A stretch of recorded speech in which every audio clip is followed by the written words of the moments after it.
touch on your face, Grace. Share a ciggy with me. Or just go out to eat, Pete.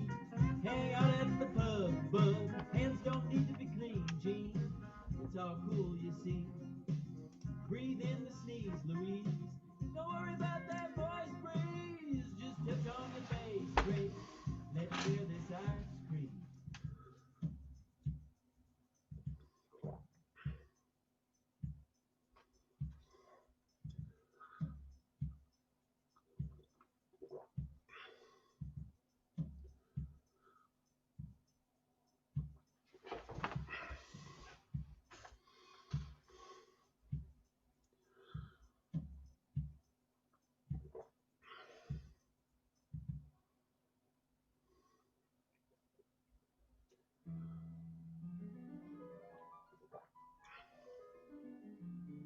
First I was afraid, I was petrified. The meat of poo was brewing from deep inside.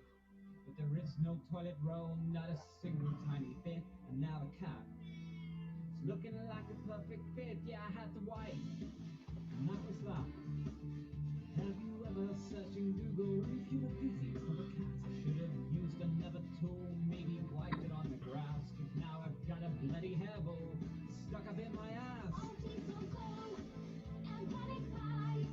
Just turn around now. It's easy if you try. I went out to the shop just to get a single roll, just to spare my pet cat villains from cleaning my bum hole. And I'll decide I will survive as long as I sell Vaseline. I know I'll stay alive. I would sell my little soul for a pack of toilet roll, but I'll survive. I will survive. It's a goal of strength I had not to fall apart. When I saw the mass of people gathered in the park. What these twats don't understand is that distance saves a life. If you think this is 2 meters, then I feel sorry for your wife. Understand and wash your hands. We need to help the NHS with a social man. And as for all you panic buyers that just haven't got a clue, I'm coming round to your front doorstep the next time I need a poo. Oh, please don't go and panic buy. Just turn around now. It's easy if you try. There will always be some idiots that will never understand. We won't crumble if we just stick to the plan. Then I'll decide I will survive as long as I sell Vaseline. I know I'll stay alive. And if you sell this money, pay, I'll get on my knees and pray you won't survive. You won't survive.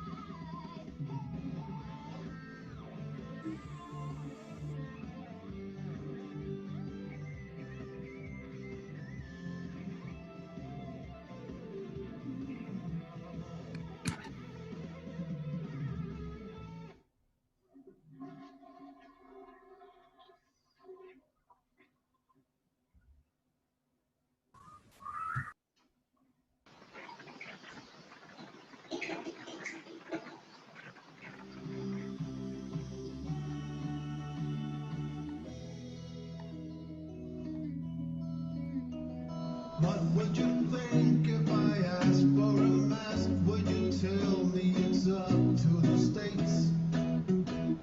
Not touching my stockpiles, or you kiss my ass. Better praise me or you seal your fate. Oh, we'll get by with a little help from the feds. We'll survive with a little help from the feds. It is I who gets the help from the feds.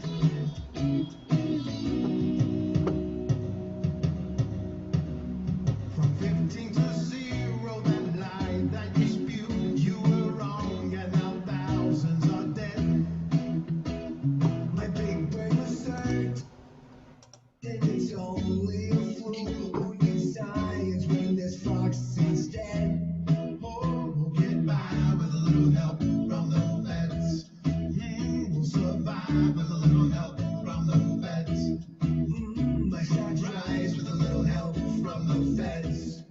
You just treat everybody the way a criminal does.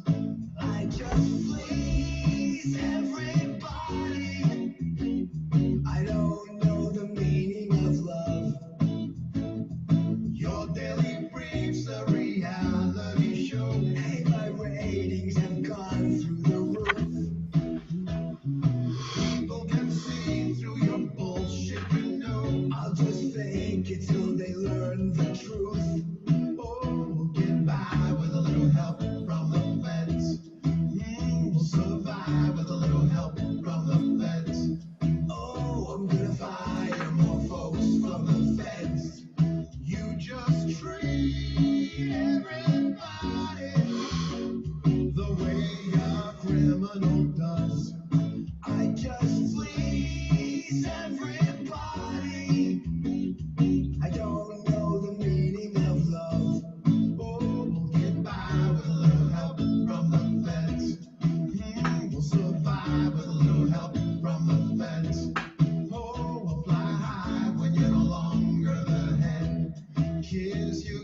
us, so hit ourselves. That's what we've all been told to do. Stay indoors, see the view. That's what I want you to do. For as I said repeatedly, keep 2 meters between you and me. Stay home and say, any chance, fill all and nothing else. Cold, cold water in the lake. Just wash your hands and your thoughts, scrub your nails.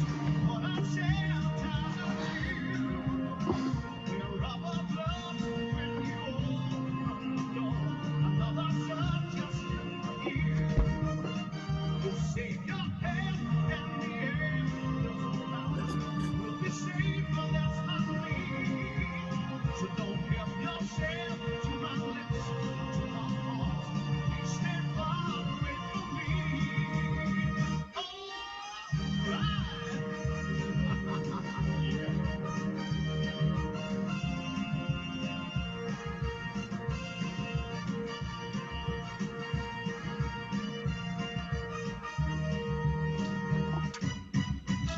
We have done what I would do. We might have got you, but now we've been put on down. Wat fuck is dit nou weer? Makes me proud. Waarom doet hij bij mij niet? You stupid clown. Just wash your hands and your thumbs, scrub your nails. Don't say tells of you. We're rubber gloves when you open the door. Another sun Ik just moet eruit gaan uitzetten. Oh, het is 4 uur. Ja. Oh, jij zit er nu al in daar. will be safer pulling me. So don't help yourself to my lips or my heart. Please stay far away from me. Don't help yourself.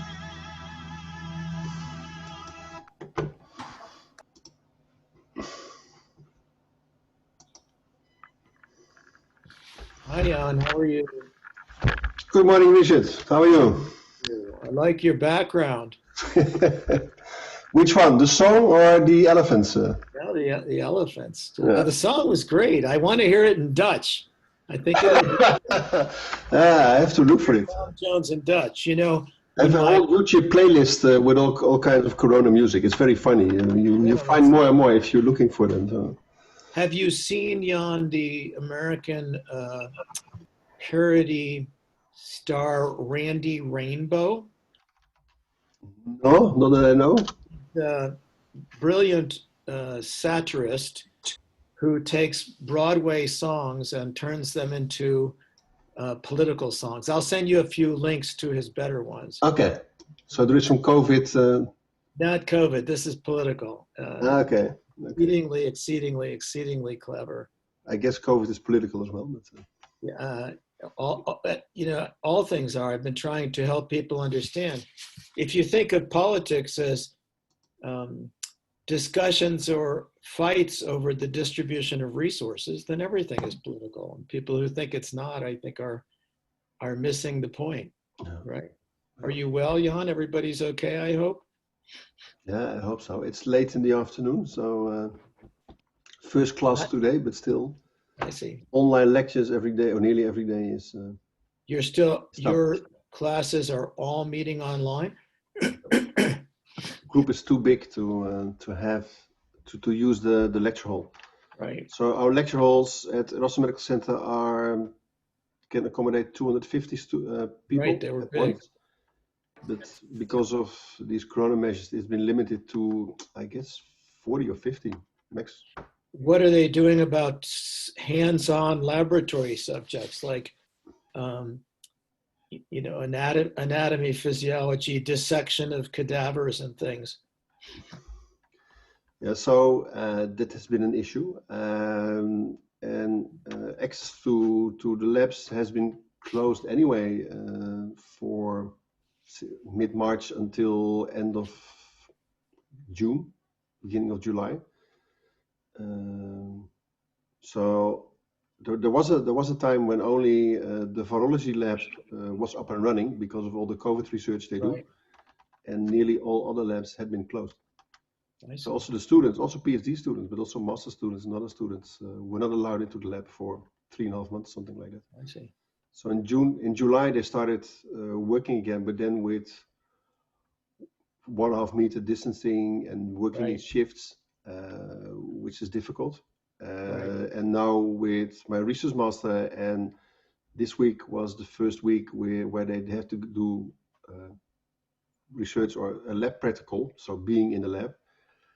So you have to think of a way, and the lab is at the virology department, and the virology department doesn't want students at the department, Right. not walking around. Right. So, and it's on the 17th floor. So now students go to the 16th floor with the elevator. They move to one part of the building, go up one stairs, enter at the backside of the lab lecture hall, and then can do their lab work over there, and then have to go the same way back. So, and then they can only be in the elevators with 2 people at once. So it takes ages to get from the 3rd floor to the 16th floor and back again. So, yeah. So I got a mail today that's about this online lectures, and that was very tiresome for students, but also I guess for teachers.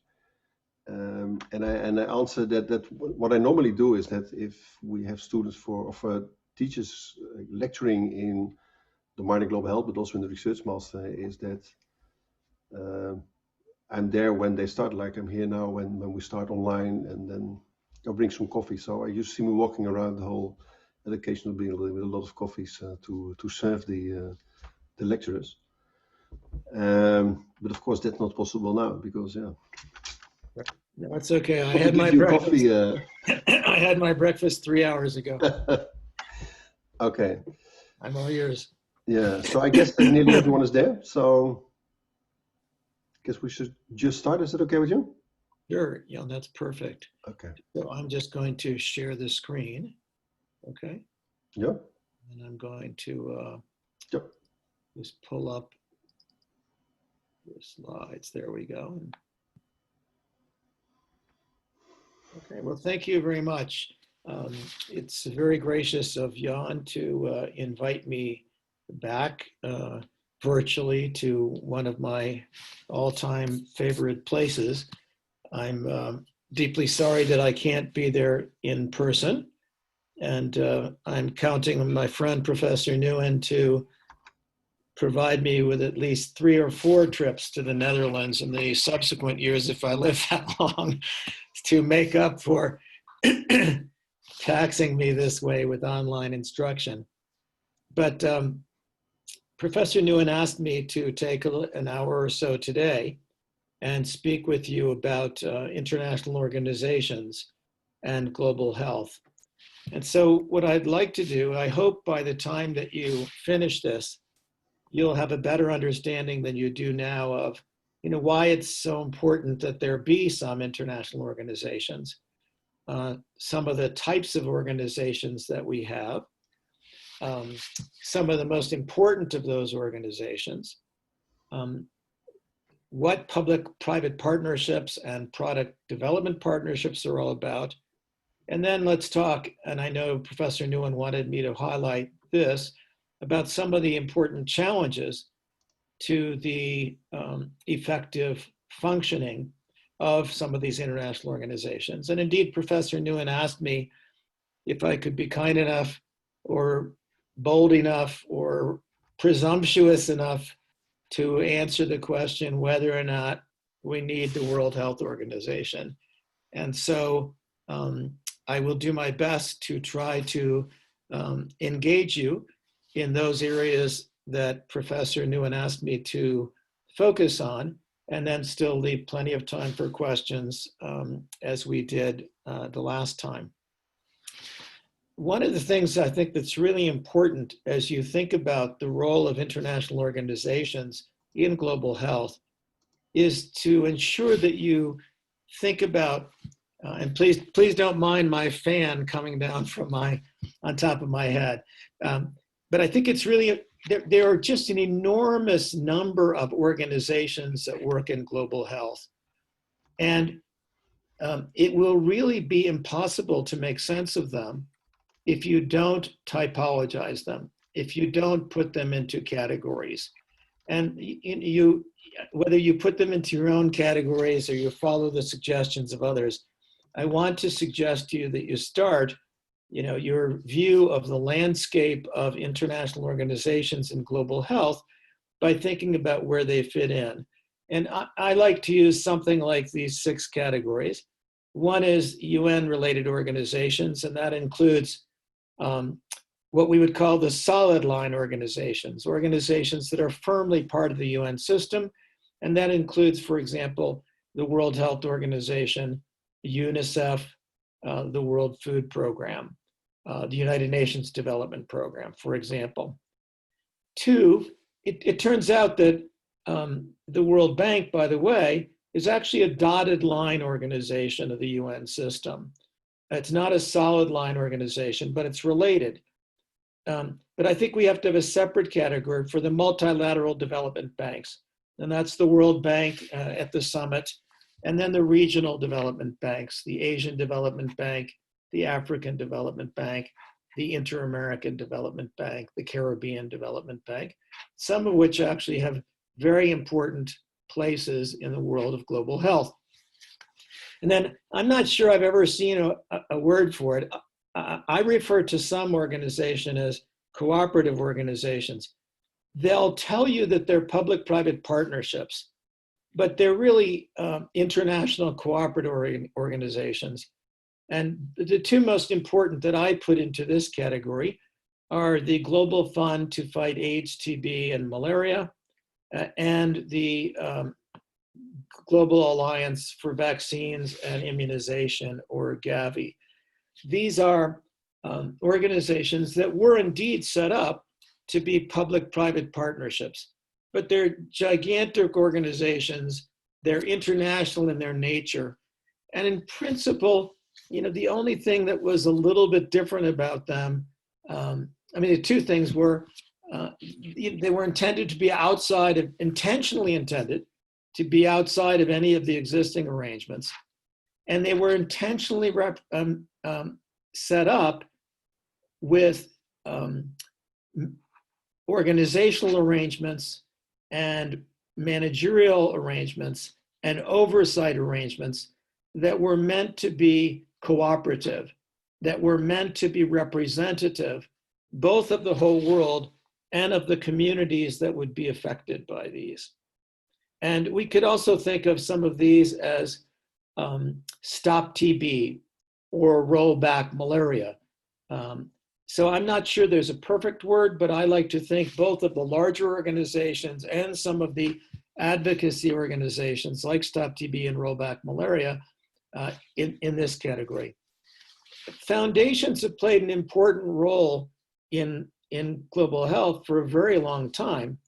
If you look at the history of the Rockefeller Foundation in the United States, you'll see that it's been instrumental for over 100 years, really, in work starting with yellow fever and malaria, building on that to create and fund the first public health schools in the United States, moving on later to playing a really instrumental role in the development of a number of activities in what was then international health, now global health, including, for example, really creating the platform for public-private partnerships for health, or for the product development partnerships for health, the first of which was really the International AIDS Vaccine Initiative.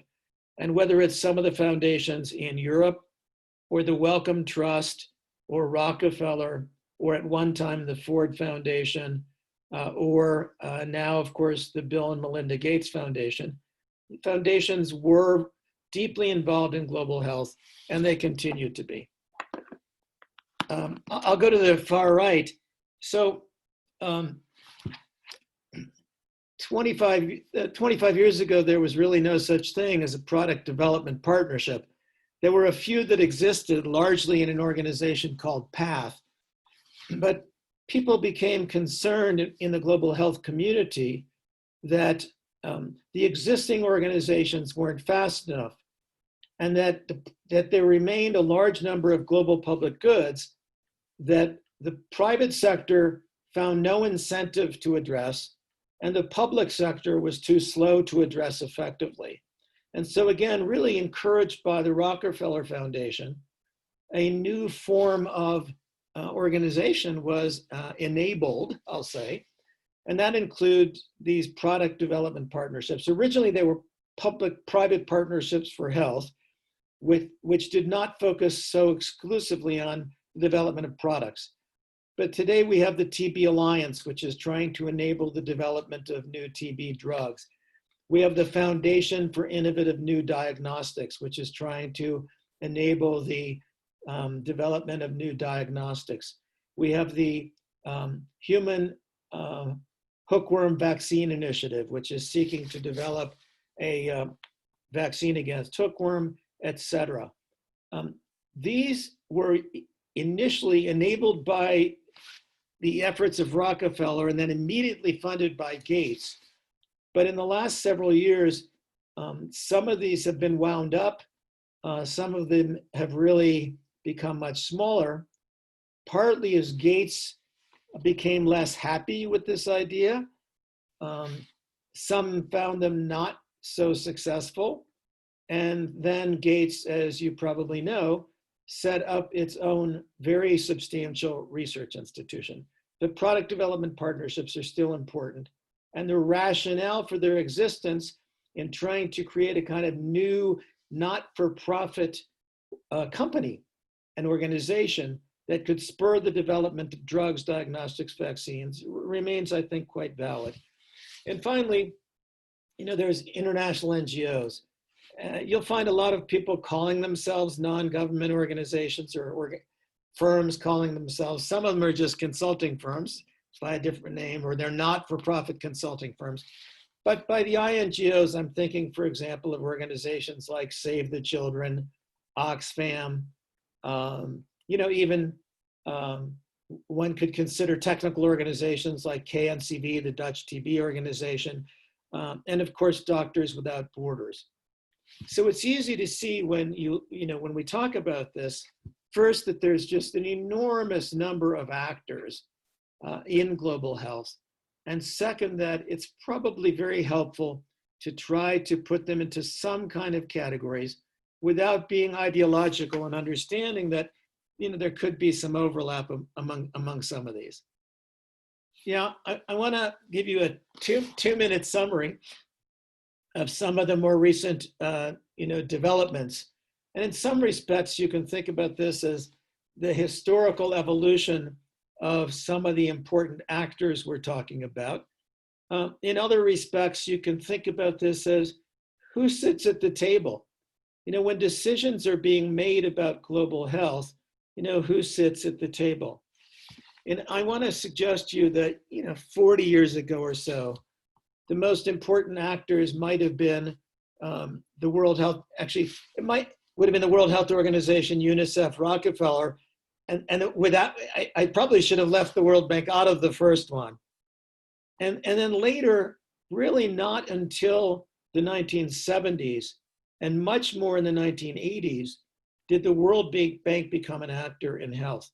When I joined the World Bank in 1976, as someone who was deeply interested in health, education, nutrition, I was among the very few people at the World Bank with that kind of a profile.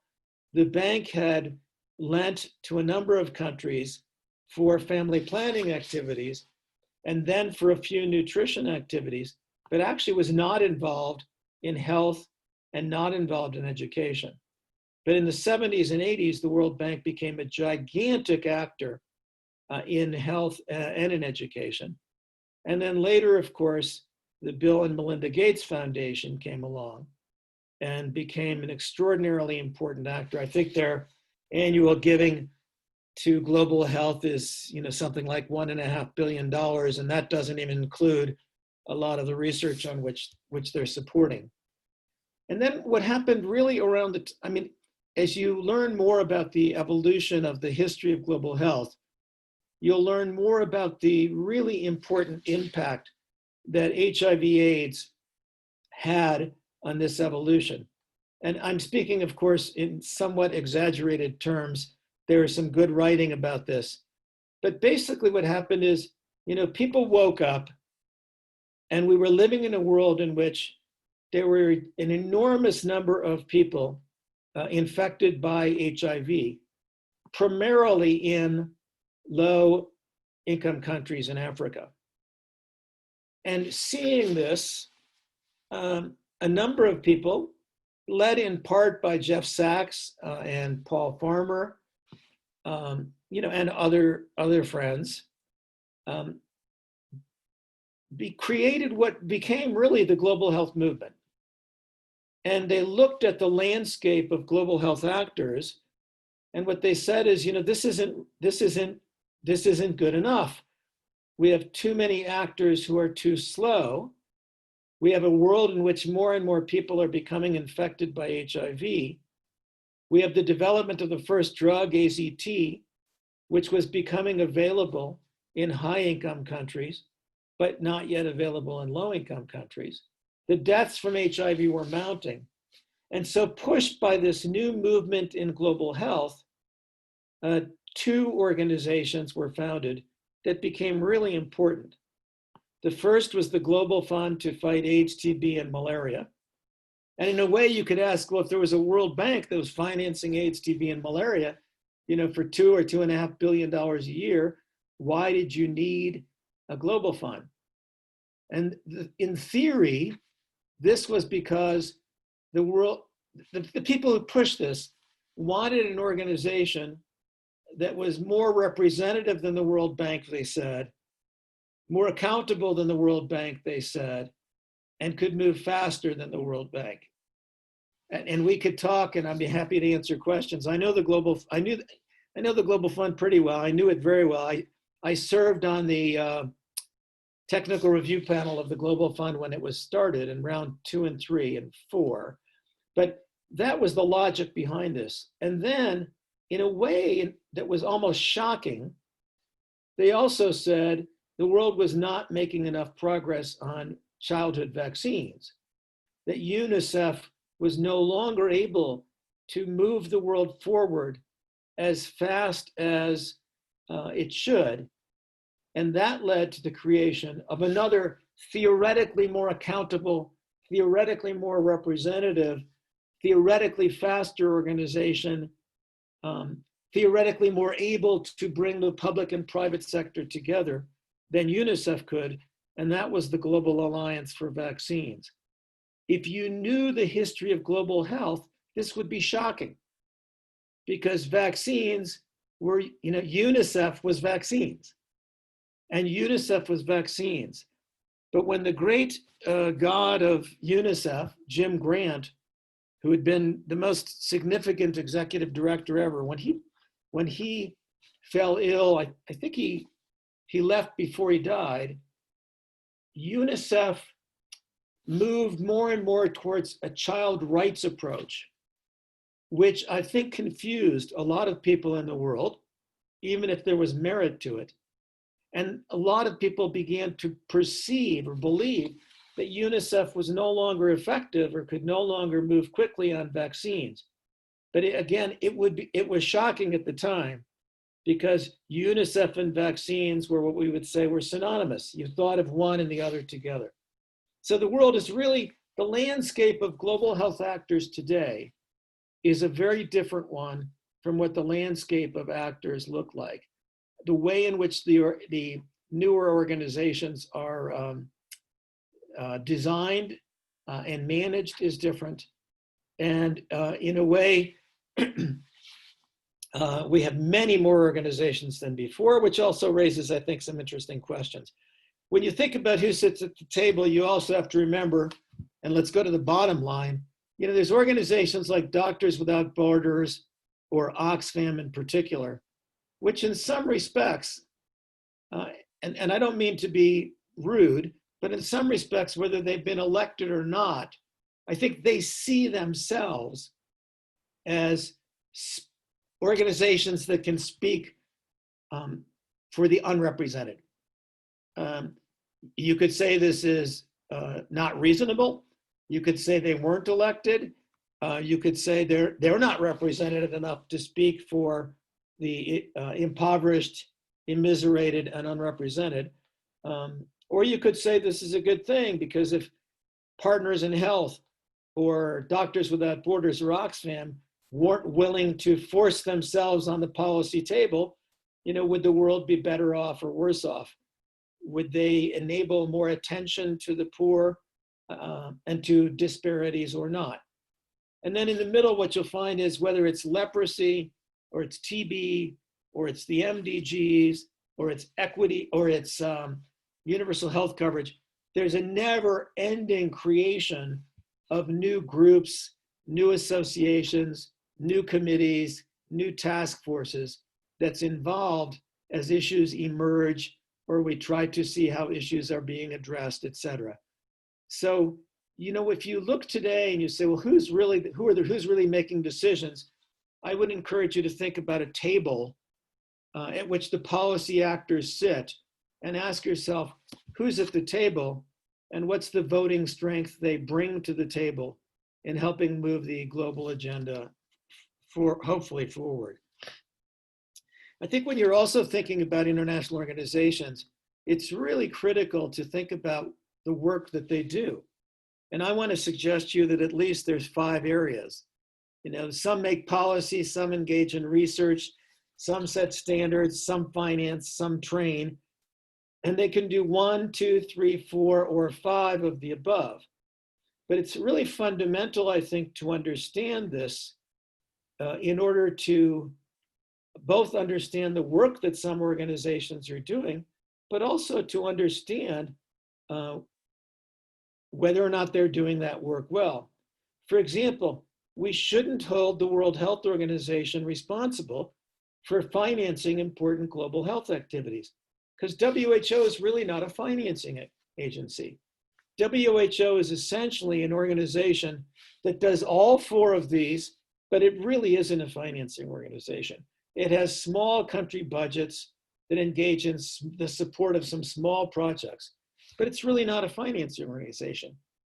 UNICEF is an organization, by contrast, which does all of this, but UNICEF also raises money through its national organizations and has a budget for supporting specific activities in health in the countries on which it works.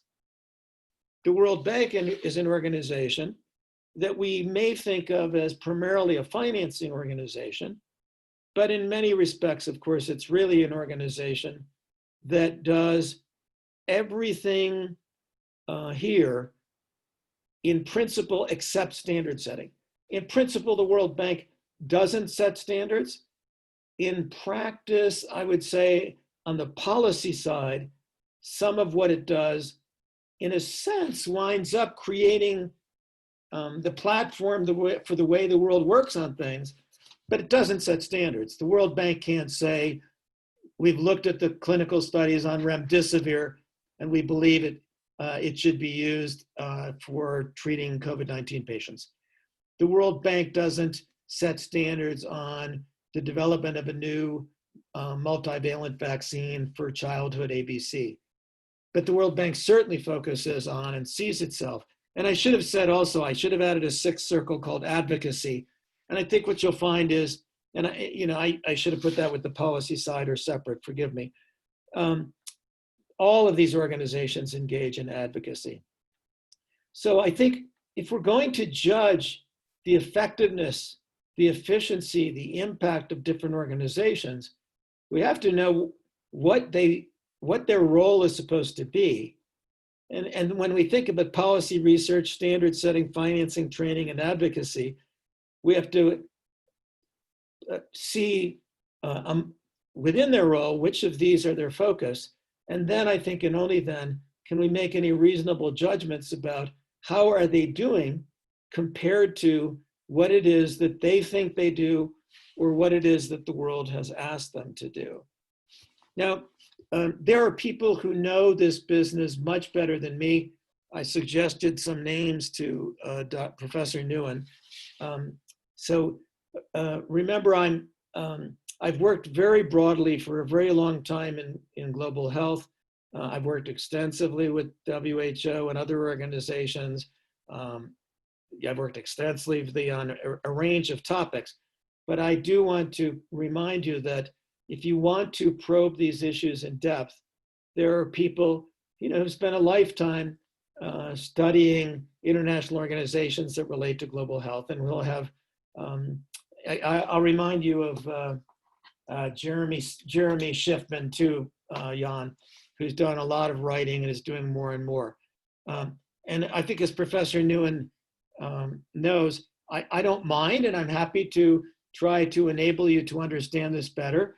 By the same token, I'd be happier talking about childhood health or maternal health or TB or HIV or COVID-19.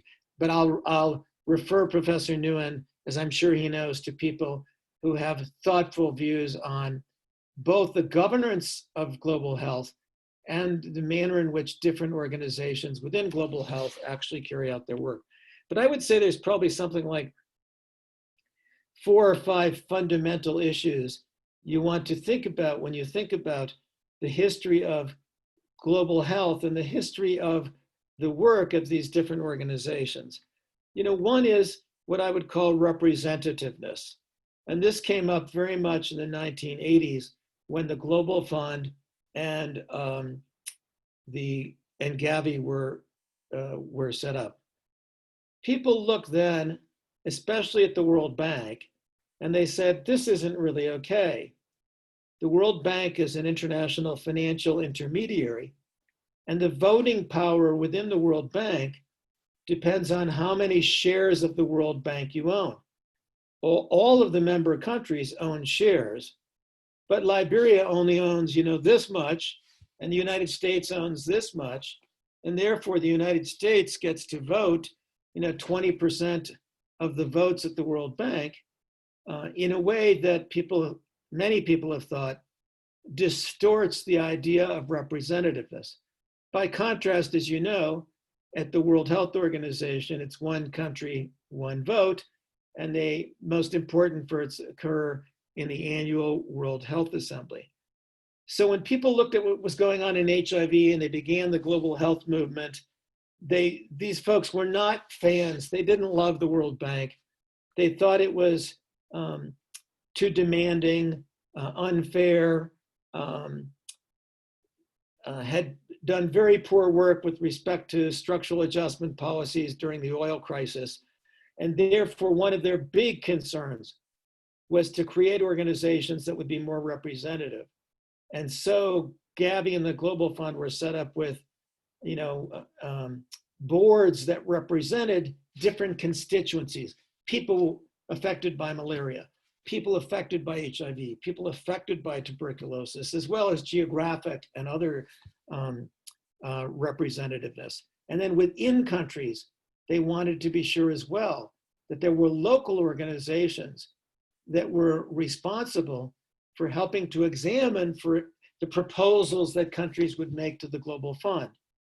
And so the idea that you could have a more equitable representation, closer to one person, one vote, taking much more account of different stakeholders, was seen as central to the development of these new organizations later. Another thing that's always been an issue is finances. The Institute of Health Metrics and Evaluation produces, as I'm sure Professor Nguyen knows, an annual report that looks at the flows of development assistance for global health. And this has really changed over time.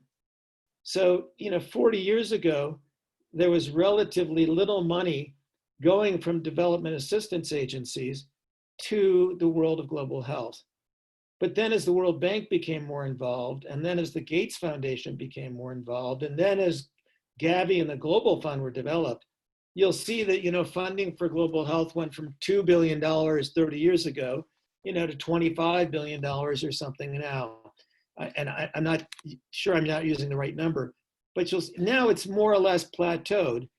But one enormous question is, if there are countries that even if they manage their economies well, won't have the money to address critical health issues effectively in a way that's important for the whole world, does the rest of the world have an ethical or selfish interest in helping to finance their work, such as antiretroviral therapy in Zambia, for example?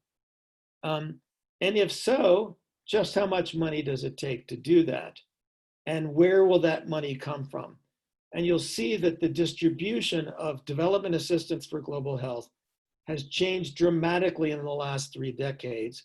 And both where that money goes, who it comes from, raises really interesting questions that I encourage you to examine.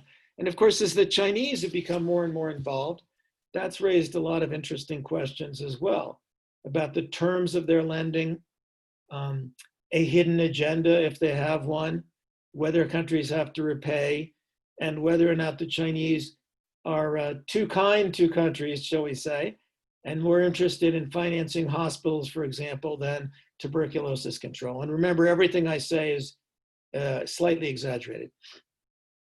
Effectiveness is a gigantic issue. And I mentioned to you in our last discussion, my hope that both as healthcare professionals or development professionals or clinicians, that you will focus obsessively on outcomes, outcomes, outcomes, outcomes, and more outcomes. I think it's hard to evaluate the effectiveness of different development actors, but I would suggest that for many years, the world didn't try very hard, and the world wasn't very rigorous. And I'm quite happy to see a lot of the movement toward what we call performance-based financing. And that is the money follows the achievement of outcomes, not only because it focuses the attention of countries on outcomes, on their own outcomes, but quite frankly, I think it's also helped the development community to become more accountable. If I'm at the World Bank and I can only pass on some of the money to Brazil or to Liberia or Rwanda, if there's an independent certification that the outcomes are being met, quite frankly, I think that helps everyone focus more on outcomes, and I think that's a very valuable tool. There's a lot of interesting writing on development assistance by many people. You probably want to look at some stage at the writing of Bill Easterly. You probably want to look at some stage at the writing of Angus Deaton, who was a Nobel Prize winner. But interestingly, as I'm sure Professor Nguyen knows, even though Bill Easterly and Angus Deaton are what we call development assistance critics, they don't like development assistance. They don't think the world is much better off because of some of the development partners. But interestingly, they both say that in global health, development assistance, particularly in areas of child health and vaccines, for example, tuberculosis control, malaria control, HIV prevention, and certainly treatment, both of these famous development skeptics say that if we're going to have development assistance, at least in global health, there's good evidence that it's made a difference. And so I want to encourage you. I talked a little bit about some successes last 2 weeks ago. I think there's a lot of money going for development and assistance in global health that may not be achieving the aims that we set out. By the same token, there are some good stories where development assistance really has made a difference. And I would say that here are certainly 5 of those areas where you have to ask yourself, ask yourself about the counterfactual, as I'll talk about again. If there had been no global program on smallpox, if there was no UNICEF or Gavi, if WHO wasn't pushing universal health coverage, if we didn't have WHO rollback malaria, if we didn't have UNAIDS, and I should have added UNAIDS, by the way, earlier to another new organization that was really prompted by the global health movement. If we didn't have those organizations, ask yourself, would the work in these areas have been as effective? And I want to suggest to you that it would not have been. I want to suggest to you that in these areas, I think there's a good case to be made that development assistance and the work of these international organizations has largely been a positive. I can't tell you that every cent has been spent wisely, but I think it's overwhelmingly been, a positive. So,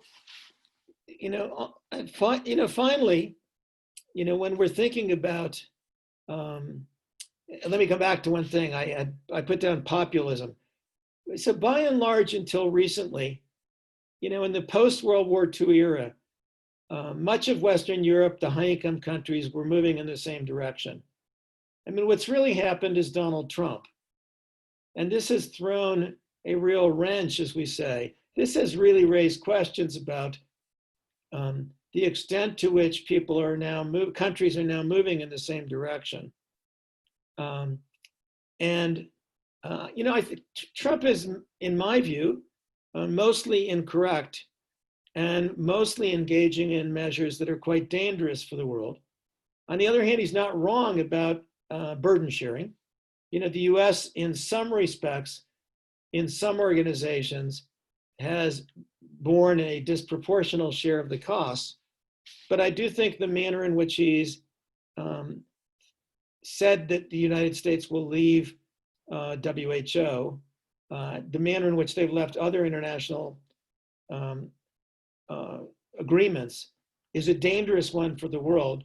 And I think if Donald Trump is reelected, this will continue. And we'll come back in a minute to what that might mean. So, lastly, I think, if you ask yourself, do we need WHO? Do we need UNICEF? Do we need the World Food Program? Do we need Gavi? Do we need the Global Fund? Do we need the World Bank's work in health? Then I would ask yourself, well, let's look at the different kinds of work in which they're engaged. And I should have added advocacy to this. But let's ask yourself about the work in which they're engaged and then say, what if they didn't exist? If the World Bank and Gates didn't exist, would there be enough money to address some of the global public goods and some of the selfishly interested things that go on in terms of diseases that don't respect borders? And I'd say, even pre-COVID-19, even with lots of Chinese money now going into low-income countries, it's pretty clear that, we need a lot of development financing, and that if these organizations didn't exist, there would be a very large hole. Pandemics are, of course, the classic global health issue. And although not everyone's happy with WHO's work on COVID-19, although they were not happy with some of WHO's work on Ebola, although they thought for H1N1 in Mexico, the WHO declared an emergency too fast, I think you have to ask yourself, when we're thinking about pandemic preparedness and pandemic implementation, where would we be if we didn't have an organization like WHO that could help to coordinate information, work on the development of drugs, diagnostics, and vaccines, helping to create forums for bringing together financiers, et cetera. And I think you'd probably conclude, we must even with all the issues that WHO is facing, we must be better off with an organization like WHO than we would be otherwise. And you can go through all of these, and I think your conclusion would have to be that, maybe we don't know maybe we don't need all of the organizations, or maybe we don't need all of the committees, maybe we don't need all of the task forces, maybe development assistance agencies spend too much time talking to each other. Maybe we need much more representativeness and we need to ensure these organizations function in a way that takes much more account of the integrated world than the way the world used to work, and much more account of more equal distribution of power than the way the world worked. But for me, it's still impossible to imagine how the important work in global health would be done if these organizations didn't exist. So what I want to encourage you to do is take a look at the different kinds of organizations, the different kinds of activities in which they engage, and then ask yourself repeatedly, if you want to judge them, look at their record, but look also at the counterfactual. What if they had not been involved? Where would we be? And what kind of organization would we have to imagine to do this work if this kind of organization didn't exist? Let me end with just a couple of thoughts, in particular about WHO. And The Economist magazine this week had a couple of articles about this. So my own view, as Professor Nguyen asked me to express, is that WHO is not sufficient, but it's necessary. And my own view is that some of the issues that affect the way WHO works, are just constitutional. They just come with the way in which the world created WHO. And there are two issues in particular that really make it hard for WHO to do its work effectively, maybe three. One is it doesn't really have authority. It works on the basis of consensus and friendly relations. If the Chinese refuse to provide information to WHO about coronavirus, there's really nothing that the WHO can do, except encourage the Chinese to be more forthcoming. If the Indonesians don't want to share information about influenza virus that's circulating in Indonesia, there's nothing that WHO can do. If countries want to break the international health regulations over and over and over again, there's really nothing that WHO can do. So I think if the world wants an organization that's more effective, in some respects, the world has to give up a little more of its sovereignty and yield more of its sovereignty to an organization that's global in its perspective and its actions. And until that happens, I think WHO will always struggle with issues of effectiveness with countries that don't want to cooperate or cooperate as they should. Second is WHO's finances are completely nonsensical. First, the organization only has about $2.5 billion a year, which is less money than the World Bank and Gates together provide for global health financing. But even when most of that money goes toward the areas that I mentioned, it's just not enough. But more importantly, WHO's budget is divided into two parts. One of them is a regular budget, and the other is a special project budget. And I think it's only something like 20% of WHO's budget is a regular budget, and 80%, and that comes from donations from member countries. But 80% of it comes as gifts for special projects. The Dutch, like tuberculosis control, so they give $2 million to WHO to work on TB in Zambia. The Norwegians like climate change, so they give WHO $10 million to work on climate change. So WHO's ability to move money according to priorities and changes in priorities is severely limited. And instead, the priorities in some respects get dictated by the way in which the 80% of the money comes through these grants for special projects. This cannot work in a world where you have a wide range of efforts, many imponderables and things that can occur, where you need the ability to move money across topics very quickly and to be extremely responsive in a very fast way, WHO's budget makes no sense whatsoever. And probably until the world provides substantially more money for WHO as part of its regular budget, until countries agree to give up some of their sovereignty so that WHO can actually, the world can hold each other a little bit more accountable. It's hard to imagine how WHO can move to the place which can enable ever more effective work on global health. I think as long as its constitution and its financing remain as they are, we're going to have to live with an organization that, as we would say, is fighting kind of with one hand tied behind its back. But the third thing is, there's no issue. WHO is a federation, as many of you may know, and the federal parts have a lot of autonomy. And that's Pan American Health Organization, which came before the World Health Organization, and then the different regional groups. The Africa region was historically very weak, and historically positions were given out politically. And I think WHO is doing better now, but I think we should probably say what we want to do in the future is ensure that every part of WHO, both centrally and regionally, has the best possible people, and that politics will play no role.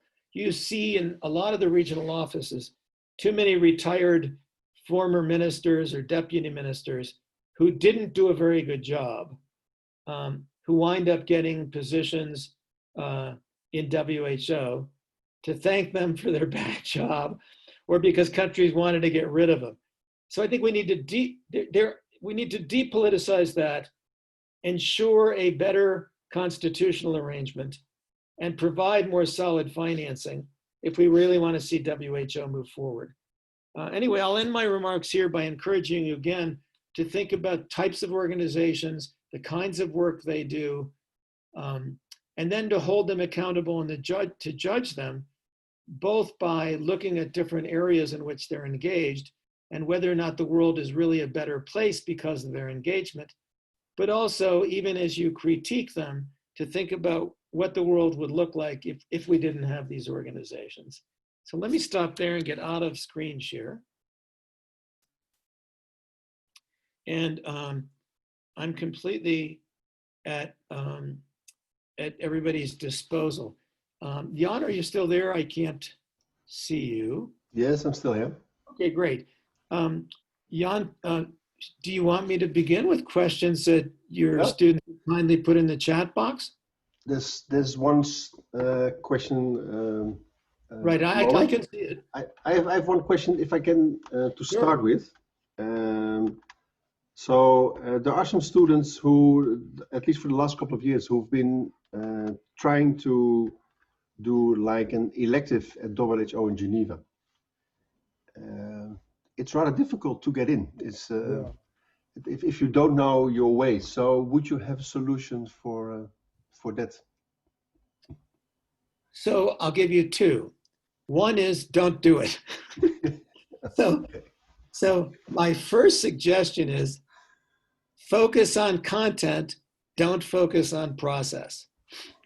If you've already spent 5 years working in Liberia, Sierra Leone, Mali, Niger, and Togo, and you have a really profound understanding of critical issues in global health, then I would say at that stage, doing an elective with one of the international organizations can be a good thing, especially if you think at some stage you may want to work in some of these organizations. But if you don't yet have really extensive experience on the ground that will allow you to understand these critical issues in global health, then I would make that your first, second, and third priority. God willing, if COVID-19 will go away and make it possible. I have managed to place some of my students, help place some of my students at WHO. Let me come back to you. Let me probe Professor New and a few of my good friends. I'm sure you have many as well, and see if they have any keen insights in the COVID-19 or post-COVID-19 world that I can pass on.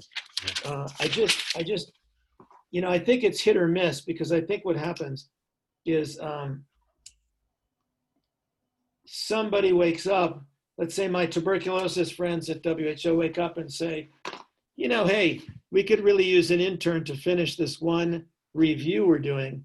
And I know my friends at KNCV know Professor New and students at Erasmus. So let's call them and see if they can send us one of their best students. My impression is that it's not been a particularly open or fair process, and that it's been more what we would call idiosyncratic, one at a time based on needs as managers thought of them.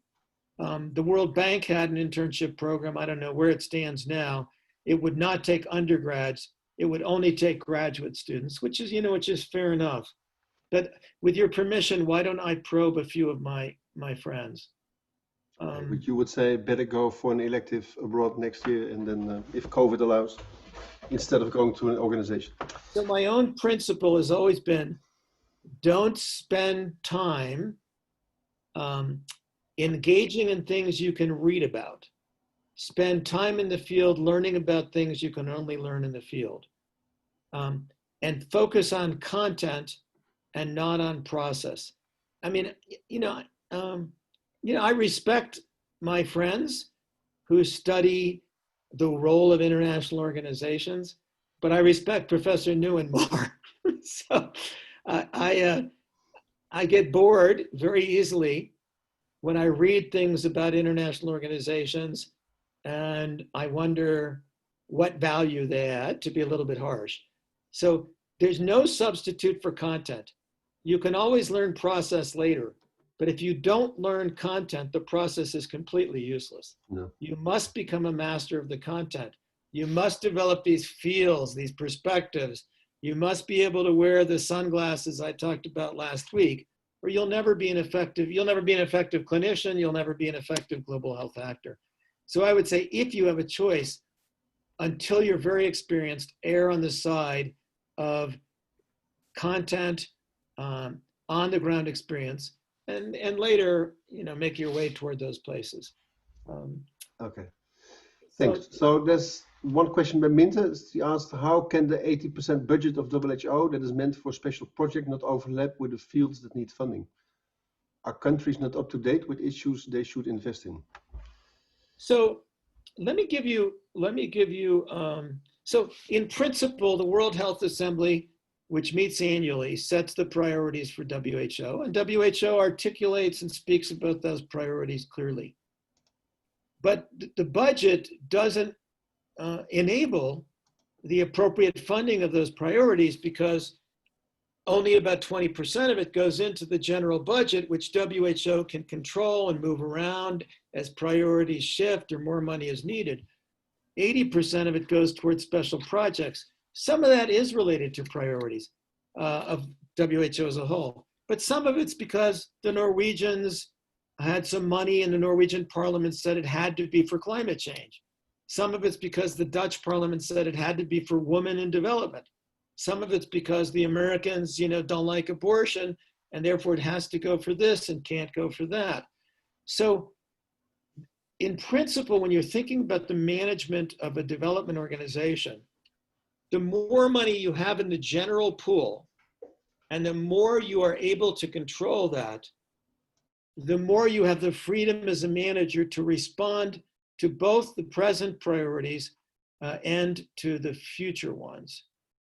And the more money you have in special project funds, the greater is the risk that you won't be able to allocate the money as you want. And I'll give you a country example. It's an interesting one, I think. When I worked on HIV in Cambodia, it turns out that the Cambodians have one of the most successful HIV programs in the world. And when I worked on HIV in Cambodia, almost all of the remaining transmission, and there wasn't much, came from sex between a married man who earlier had sex with a commercial sex worker and the married man bringing HIV home to his spouse. There's very little transmission between men who have sex with men. There's some, but nothing like before in injecting drug use. There's very little now between, that's now enabled by commercial sex. It was like 70% was men who had become infected earlier through commercial sex, now bringing it home to their wives. And that's a tough one. So we said to the Cambodians, who were very talented, immensely talented, and run this great program, in this light, you have a $50 million budget, $10 million goes for school-based education about HIV. Why is that? When school-based education about HIV won't avert a single case of HIV. It does nothing for reducing infections. And they said, look, you're our friends and you understand. But 20 years ago, the Dutch gave us money for their favorite topic. And the Norwegians gave us money for their favorite topic. And the Swedes were really generous and gave us 10 million a year for school-based education.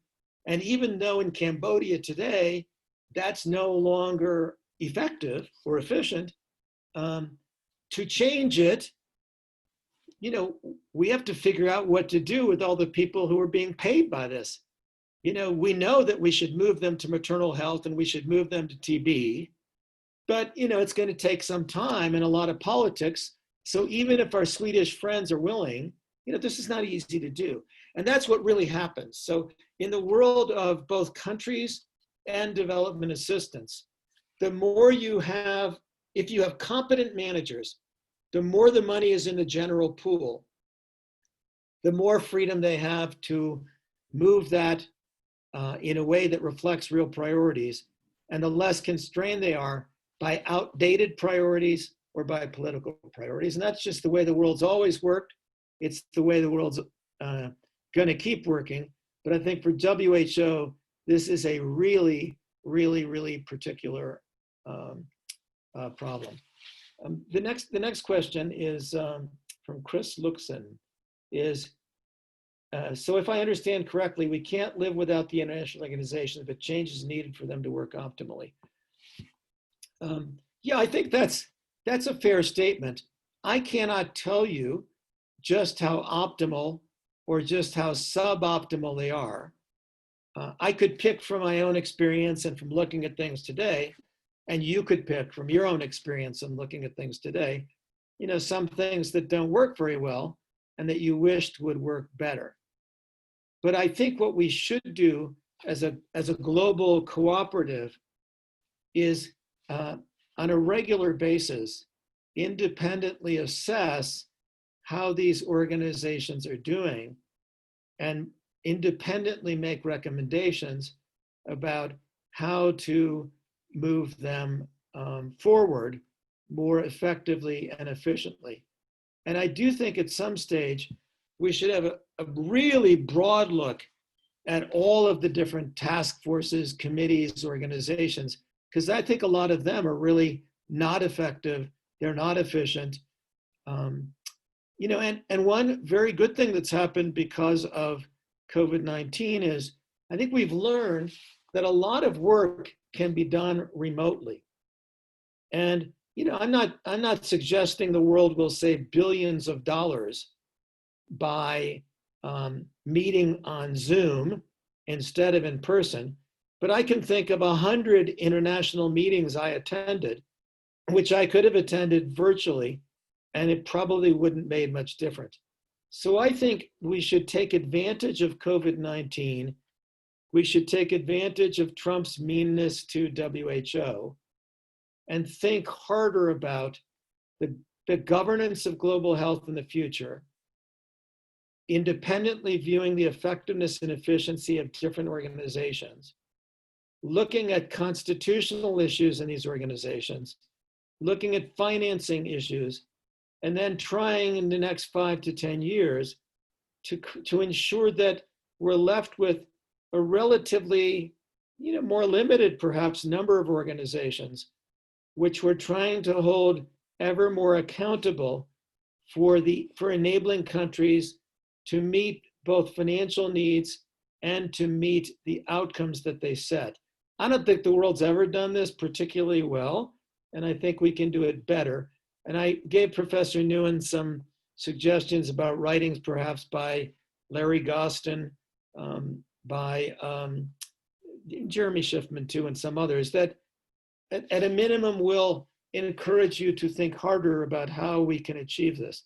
I do think if the Dutch, the Australians, the Norwegians said, we don't agree with Donald Trump, but COVID-19 has been a good reminder that we want to ensure that WHO is more effective and efficient in the future, it would lead to probably a more thoughtful view of where that future might go. And indeed, there's supposed to be a review, but if Trump has his hand in it, it's not going to produce the results it should.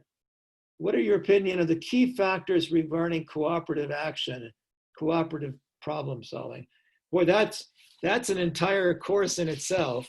I can only give you a couple of thoughts. One is, I think representativeness is fundamental. We're living in a world today, as I mentioned, where there's knowledge everywhere. So I think if we want to come up with good solutions, we need to ensure that they're based on knowledge that's generated globally and knowledge which is assessed by people from different places with a global perspective. I think we're doing much, much better at that than ever before. You're going to read some things about decolonizing global health. I think some of that is absolutely true and fundamental, but the world, I think, is much more representative in its approach to both the identification of issues and action on those issues in the future.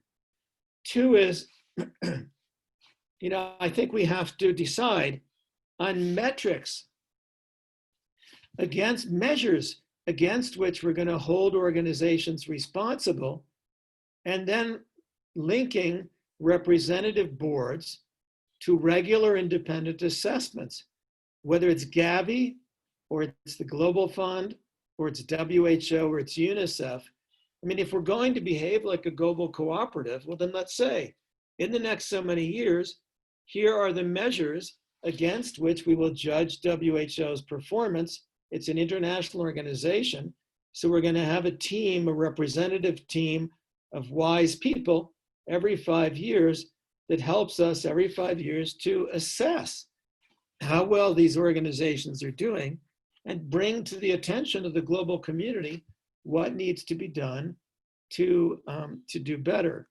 And I think both that and helping all of those organizations to focus more on outcomes associated with their work is really fundamental. And finally, some things just cost money. We can't pretend that a solution that requires $2 billion can be solved with a solution of $100 million. This is just fantasy. And in many respects, we're doing much better as the trajectory for global health financing has gone up by, hundreds of times. But there are still areas where we need to do two things. One is we need to enable countries to spend their own money more wisely. And two is, in some ways, we're still going to need more money collectively. And let me just comment on the first one.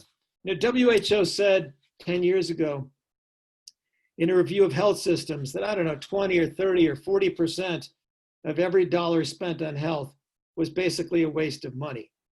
So although you were very likely to care deeply about disparities, and although you're very likely to care deeply about poor people in poor countries, and although you're correct that Liberia or Mali or Burkina Faso needs more money to address its most critical health problems, I think you need to remember that Liberia has a weak institutional capacity. And therefore, it's probably very likely that an important share of the money Liberia spends on health is not being spent wisely. So if you ever get into the development business or the global health business, I want to remind you that one thing you need to do to help the countries with which you work is to focus obsessively on the achievement of outcomes and maximizing the value of the money that's spent. Don't feel bad in suggesting to your friends on a team in Liberia or Sierra Leone or Mali, that Mr. Minister or Madam Minister, I would welcome your thoughts about how you might better align your budget with today's priorities in health, and how you might seek in your wonderful country to increase the cost effectiveness of the money you are spending, because this, of course, will both serve your people better and give me a better basis for helping to raise additional money for your country. Don't feel bad. There's just an enormous amount of wasted money, and there's an enormous amount of corruption in some countries as well. Should we settle for an imperfect WHO, or should we try to improve it? As I've said, I think we should treat the work of these international organizations as global public goods. And we should not accept, we should accept they'll always be imperfect, but we shouldn't accept large imperfections. I think we should find simple representative mechanisms for continuing to push those organizations to becoming more and more and more effective. I think given the number of organizations we have today, I don't think creating new organizations, is a great idea. I know there's some talk of creating an organization for mental health. And we could say mental health has always been an orphan, and therefore without its own organization, that there won't be the financing. That might be so, but I think if we believe the Global Fund is effective, let's look at increasing its work from AIDS, TB, and malaria to AIDS, TB, malaria, non-communicable diseases, and mental health, for example, and maybe set up the mental health side in a way that some of its priorities are protected. We have a lot of organizations. I, for one, wouldn't want to see many more new ones. I would like to see us continuing to create a global environment where collectively we're trying to enable them to work better, with more secure financing, better constitutions, and less politics in their hiring and in some other things as well. So this is a good question from Danielle. I mean, they're all good questions, for which I thank you. Wouldn't it be better to have a few big global health organizations instead of a few big ones and many smaller ones? I'm sympathetic, I have to admit, as I've just said, I'm sympathetic to Danielle's question, but with what we would call one or two caveats. I think we should absolutely avoid having too many small organizations, especially too many small organizations that depend on the financing of Bill and Melinda Gates, or they won't exist. They're not sustainable. Maybe Gates can give seed money to some organizations, but we need to have a clearer view, I think, of where some of these are going to go and whether they're meant to be temporary or more permanent. But I do think we'll be more effective and efficient in addressing global health issues if we take a hard look and maybe let some organizations and task forces and committees disappear, and ensure that the existing most important organizations become better funded, have sounder constitutions, and are judged more effectively against the outcomes they hope to achieve. But we need to be really careful that we don't have a few organizations that think they can dictate to the world. You should go out and read about concerns about the Bill and Melinda Gates Foundation. When you're providing the share of total financing that they provide, and you're headed by a famous entrepreneur who has a pretty big platform and can talk to anyone, Is there a risk that the Gates Foundation has been a bully? Is there a risk that the Gates Foundation will be a bully in the future? Is there a risk that the Chinese will be bullies in the future? Was the World Bank a bully before, and is there a risk that it will continue to do so? So I think we need enough strong voices at the table to ensure representativeness and good, solid, evidence-based work. But we need to get rid of too much talking with each other about how to talk to each other that detracts from focusing on AIDS, TB, malaria, maternal health, et cetera. And I am sure that if I were asked to work with the former prime minister or the former Norwegian prime minister and head of WHO on an international review of partners for global health, I'm sure we could come up with some thoughtful ideas of some streamlining, some approaches to enhancing effectiveness, as well as trying to ensure there's enough voices at the table that nobody can be a bully. How does cooperation work? So this is an interesting question.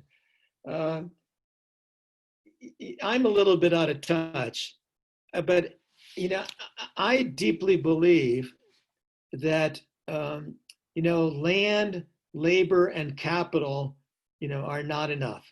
In principle, from the early days of economics, Adam Smith wrote about land, labor, and capital. And I think, that we've learned over time that land, labor, and capital aren't enough. That it's the way that you put land, labor, and capital together that makes the real difference. There were these studies, as I mentioned, of pandemic preparedness. The US was the best prepared, except its management was terrible, and therefore it didn't make an ounce of difference how well prepared it was. It didn't implement its plans. It didn't want to implement its plans. It, pardon my language, castrated the organizations that were responsible for implementing their plans. So I'm going to suggest to you that when it comes to cooperation, there are two things that make a real difference. At the top, there's leadership and management. So I take great pride in the fact that Dr. Brundtland, when she was the head of WHO, invited me to speak to a meeting of all the WHO representatives because she thought that the cooperation between WHO and our group at the World Bank was a model for the world. Well, I think it was too, but why, and one of my Moroccan friends who was, by then very senior at WHO, at the meeting, he said, Richard, we commend you and I'm proud to be your old friend, but why is it that you and your group partner so well with WHO and CDC and UNICEF, and half of the rest of the bank doesn't even answer my phone calls? I want to suggest to you that there's two issues. One is leadership. So Professor Nguyen knows David Heyman very well. And it so happens that when David was the head of the cooperating group at WHO, and Ken Castro at CDC, and I in the South Asia region of the World Bank, we decided, and some really wonderful folks at UNICEF, we agreed that we needed each other to really help India move forward, and that it was impossible for any of us to have much of an impact if we worked separately. And therefore, we discarded our egos. We early on created an arrangement for cooperating. And a lot of people said, oh, you need a formal memorandum of understanding. The memorandum of understanding needs to be approved by 12 layers in the World Bank and 14 at UNICEF and 16. And we said, this is nonsense. We're just going to cooperate. And so everything we did in my 15 years of work on health in India, we did with CDC, WHO, and UNICEF. Sometimes we portrayed it as a UNICEF project because UNICEF everybody loves and they didn't all love the World Bank. But CDC and WHO were always in the technical lead. the World Bank was usually the convener and the financier and the coordinator, and UNICEF also provided substantial inputs. I think what really, I love the Trump background there. That's very good. But I won't comment on politics. I just thought it was clever. But so I think one thing is leadership. There's no substitute for leadership. But the second is from the bottom up. So look at what the Rwandans and the Ugandans. So, and I'll contrast it with my Liberian friends. So once my Liberian best friend, who was the Minister of Education, he called me and he said, hey, he used to call me his baby brother. And I was no longer working on Liberia, but I was still at the World Bank. He said, my baby brother, there's some guy named Professor Nguyen here who's from the World Bank. I'm kidding, Jan, from the World Bank. And, I'm the minister. I don't even know what he's doing here. Do you know who this guy is? And then he's telling me he's working with the European community. And I don't know who those people are. And I'm trying to bring people together to work on a new primary education program. You're my best buddy in the world of development assistance. Can you tell me what's going on? I have no idea. And in the olden days, you would often find countries where they would wake up, their development partners would be there, and sometimes even the leadership would have no idea. By contrast, the Ugandans and the Rwandans pushed the development community to cooperate in their work and told the development community, we will not work with you if you don't work together according to our priorities.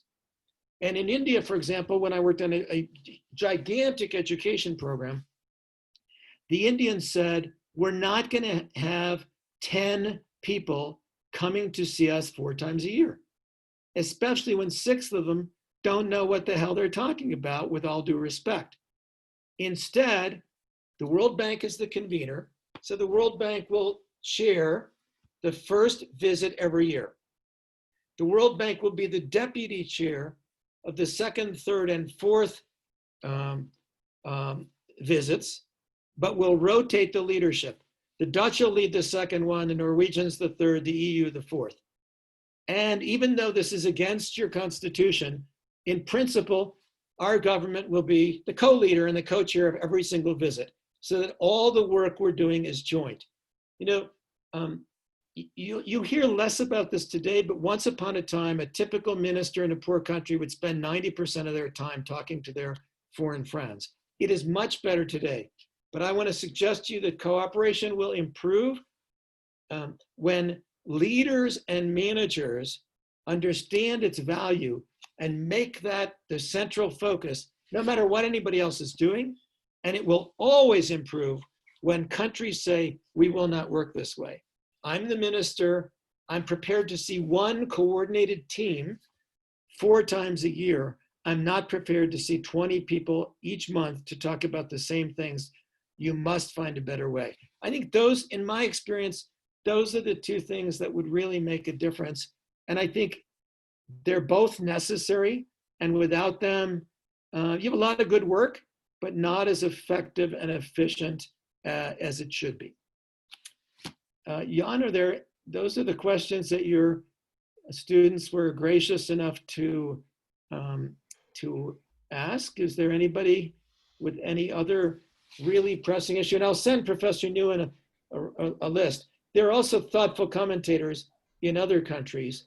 And I agree with my friend Madhu Pai at McGill.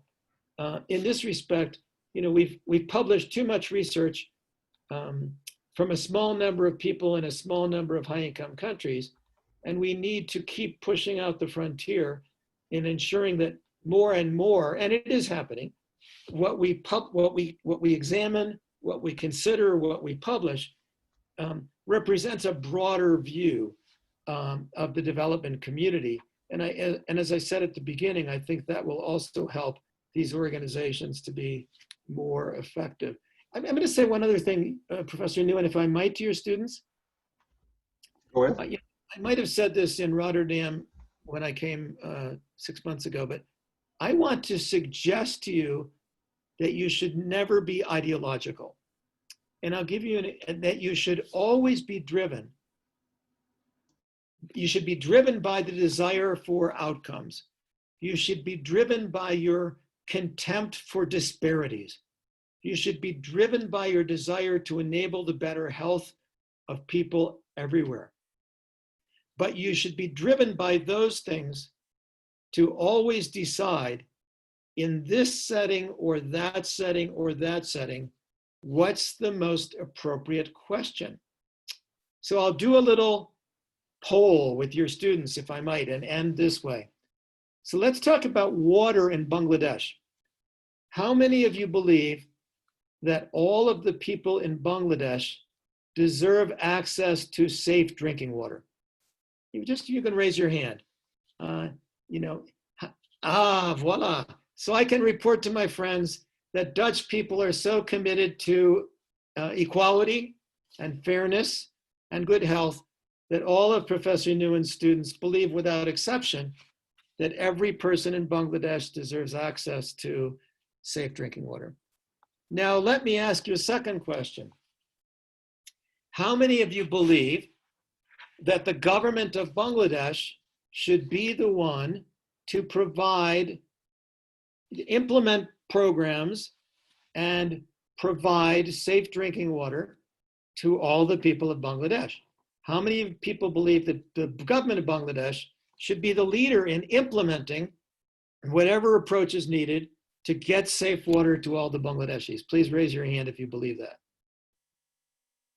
So what I can say is almost everybody believes that, and therefore almost, as Hans Rosling, may he rest in peace, would have said, and therefore almost none of your students understand Bangladesh, because I want you to ask a different question. So it turns out that Bangladesh in some respects has been an enormous success story, and the Bangladeshis, including the government, will tell you it's despite the government, not because of it. Bangladesh is terribly governed, sometimes by one party and sometimes by the other. The lady who heads this party, her father assassinated the father of the lady who heads this party. The government is based on complete hatred of one party for the other, and this party thinks this party collaborated with Pakistan to kill so many Bangladeshis during the War of Independence, etc.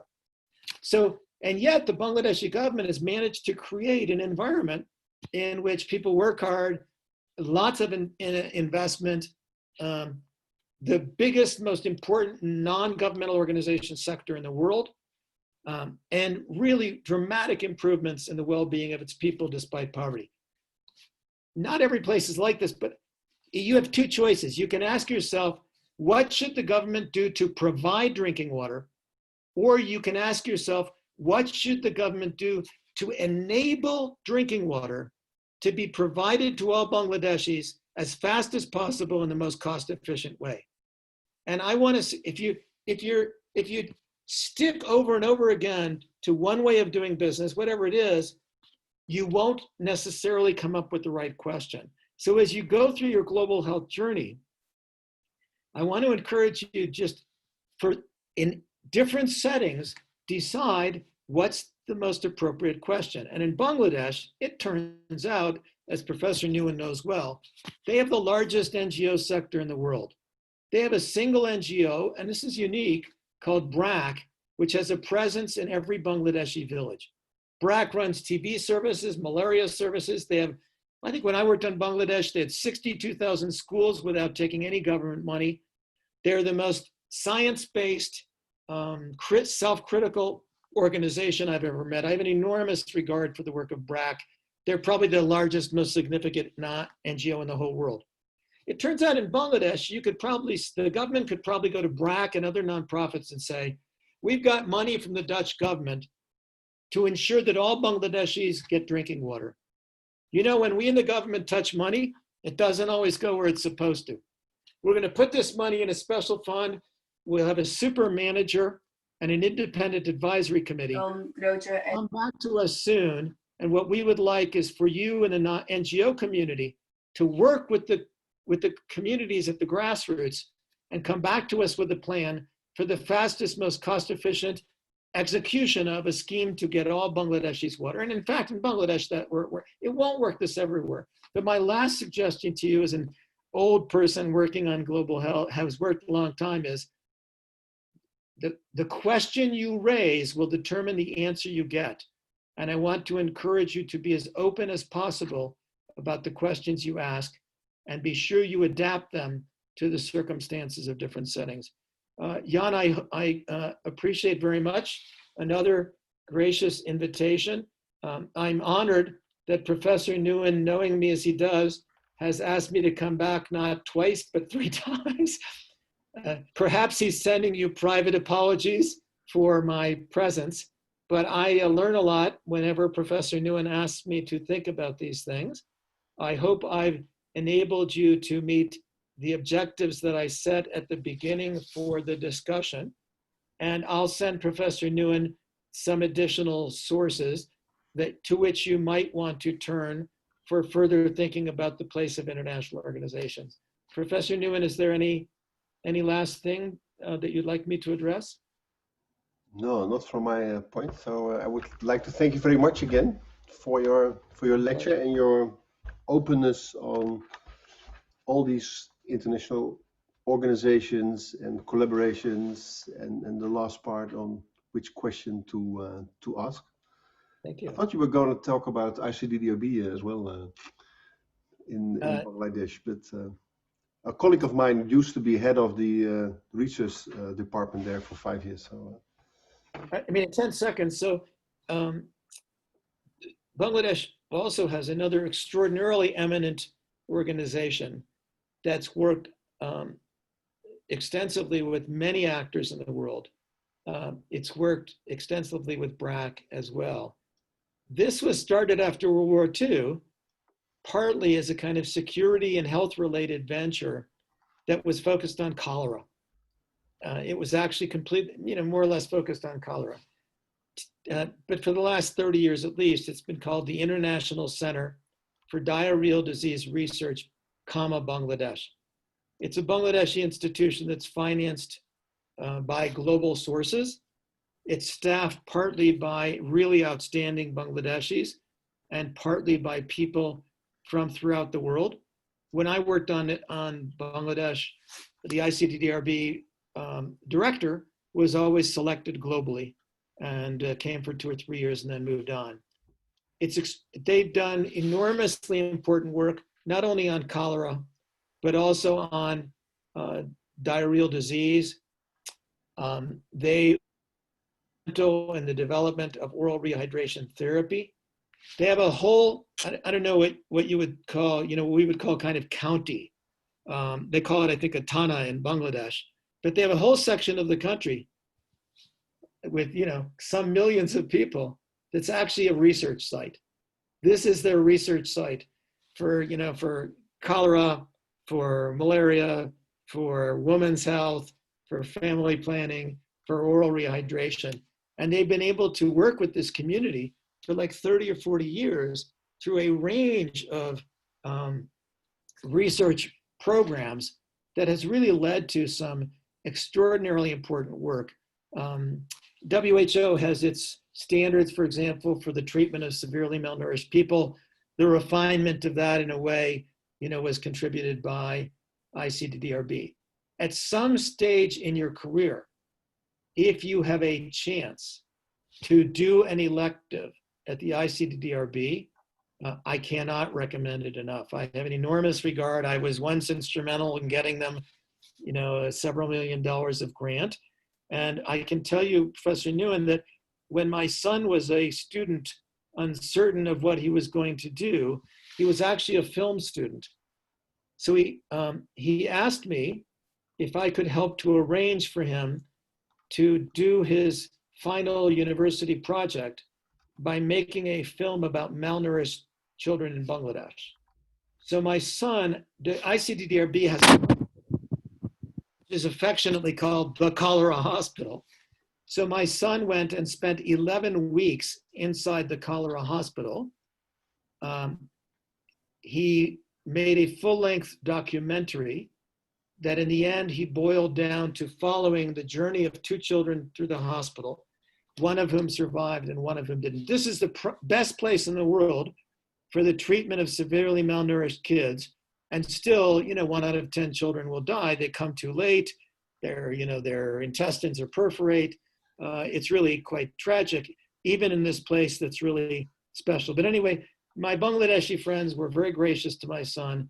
They treated him like a medical resident rather than a student. They moved him to collect his thoughts, I would say.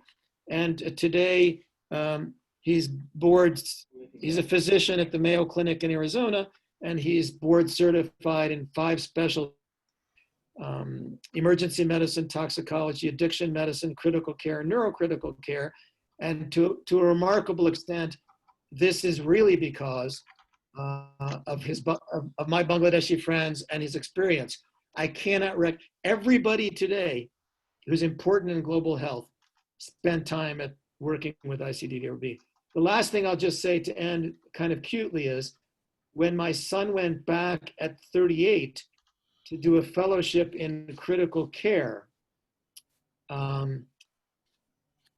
he went back to the University of Pittsburgh where he did medicine, and he looked at the faculty, and you will be touched and amused and touched both to know my son, when he did his critical care fellowship, worked again with the gentleman who was his mentor in Bangladesh.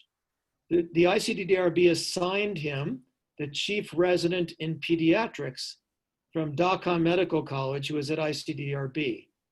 And 16 years later, they had been in and out of touch. 16 years later, one of my son's supervisors was the same Bangladeshi who had been so wonderful to him before. So fantastic organization, immensely important. I hope all of you will have a chance to go to Bangladesh to work with BRAC or to work with ICDDRB. Forgive my enthusiasm, Jan, you started it. No, so ICDDRB used to be part of the Mind and Global Health. Bangladesh used to be part of the Mind and Global Health, but it doesn't have these very many touristic attractions. And there have been some political problems, issues while our students were there. So I guess that's why it's not that. I hope that you'll be able to renew them. Yeah. We have students from ICDDB and Dhaka Medical College every year within our Research Master program. So good. We even got a grant now to host 4 of them, to train them in research. So, yeah. Richard, thank you very much again. Thank you very much. I'll see you next week and try to next week. My best behavior. There are no other questions. And then to the students, thank you for attending, and see you tomorrow morning. Thank you all very much. Bye-bye now.